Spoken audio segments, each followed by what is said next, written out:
Hello class 10, कैसे आप लोग? फिट एंड फाइन है? ठीक है। एक ज्योमेट्री का अच्छा क्वेश्चन जो आपके बोर्ड में आ चुका है वो आपके स्क्रीन पे देखते हैं। कह रहे in the given figure X Z parallel to BC. X Z क्या है? बीसी के पैरेलल है। ठीक है। एजेड दिया हुआ है आपका 3 सेंटीमीटर, ये वैल्यू दिया हुआ है, और जेडसी दिया हुआ है आपका 2 सेंटीमीटर, बीएम दिया हुआ है और एमसी दिया हुआ है। सॉरी, हाँ, बीएम दिया हुआ है और एमसी दिया हुआ है। तो आपसे एक्स वाई पूछा जा रहा है। तो जो वैल्यू गिवन है उसको पहले मैं लिखता हूं। आपका एजेड कितना दिया हुआ है? एजेड है आपका 3 सेंटीमीटर। उसके बाद जेडसी दिया हुआ है आपका 2 सेंटीमीटर। उसके बाद बीएम दिया हुआ है 3 सेंटीमीटर।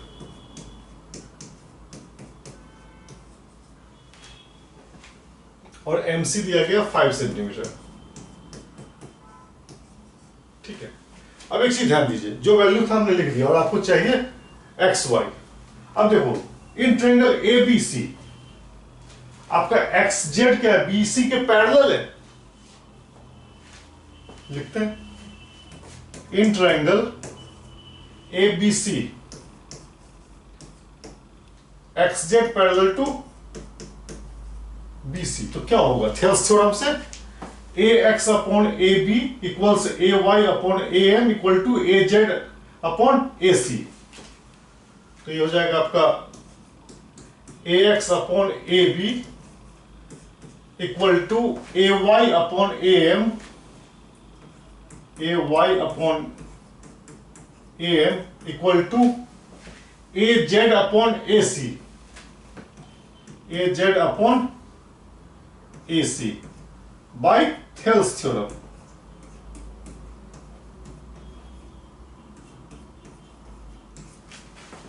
ठीक है। जो वैल्यू दिया था हमने लिख दिया, और ये आप सबको पता है थेल्स थ्योरम से होता है। ठीक है।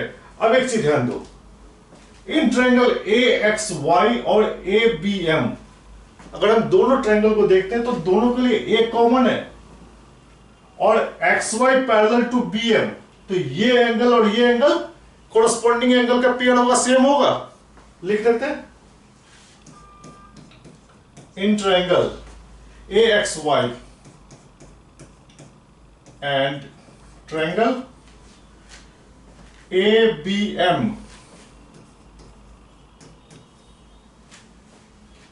क्या होगा? Angle A X Y equal to angle A B M. ये हो जाएगा पेयर ऑफ कोरस्पॉन्डिंग एंगल।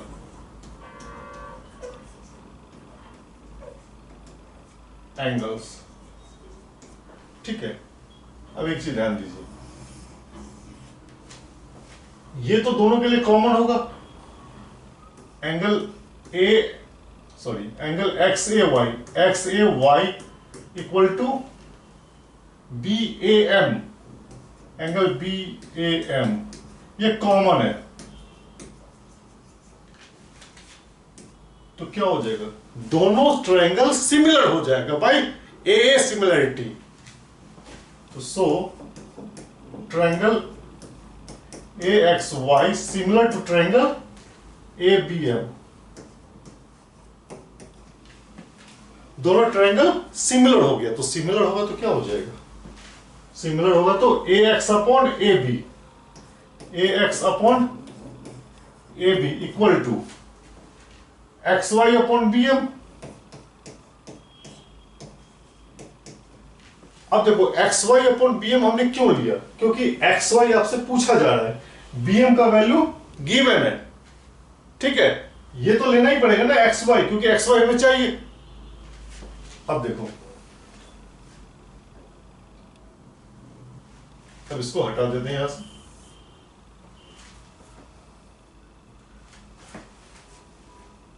ये आपका इक्वेशन 1 है, इसको 1 कर देते हैं और इसको 2 कर देते हैं। अब ध्यान दीजिए, ए एक्स अपॉन ए बी, ये दोनों के लेफ्ट साइड में, यानी ये सब आपस में इक्वल है। तो इक्वल है तो उसमें से कोई दो पेयर हम वो चूज कर लेते हैं जिससे आपको फायदा है। एक्स वाई चाहिए तो ये तो हम लेंगे ही लेंगे। From 1 and 2 X Y upon B M तो हम लेंगे ही लेंगे, क्योंकि हमें यहां से एक्स वाई चाहिए। दूसरा हम वो वैल्यू लेंगे जिसका हमें वैल्यू पता है, जैसे जेड, ए जेड हमें चाहिए, ए जेड दिया गया है 3 सेंटीमीटर, और ए सी डायरेक्टली नहीं दिया गया है, लेकिन ध्यान दीजिए,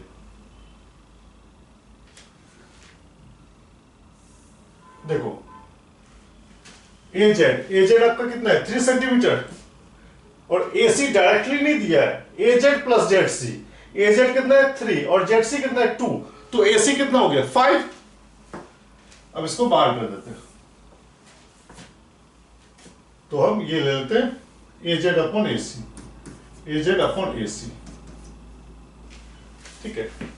एक्स वाई हमें चाहिए ही चाहिए, X Y upon B M कितना है हमारा 3 इक्वल्स ए जेड कितना है हमारा 3, और अभी हमने आपको बताया ए सी, हमने अभी आपको दिखाया कि दोनों को ऐड करके 5 निकल रहा था 5।